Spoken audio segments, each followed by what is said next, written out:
Ito ang latest chika.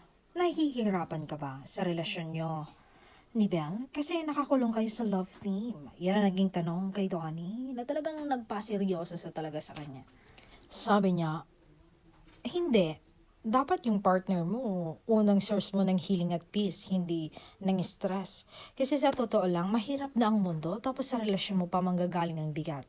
Dapat may sense of calm kapag kasama mo ang taong mahal mo. Yung pakiramdam na safe ka sa presence nila. And swerte ako kay Belle. Kapag tama ang tao, hindi ka matatakot mag-open up. Hindi na kailangan ipaparamdam na okay ka o mahina. They listen, they understand, and they stay patient with you. Kasi masarap sa feeling yung may partner ka na hindi ka pinapahirapan emotionally, yung hindi ka kinakabahan tuwing may konting problema kasi alam mong kaya niyong ayusin ng hindi nag-aaway ng sobra.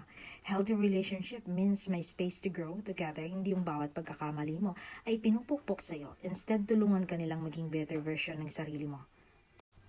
Kasi at the end of the day, love should feel like home. Hindi perfect pero peaceful. Hindi laging masaya pero hindi rin toxic.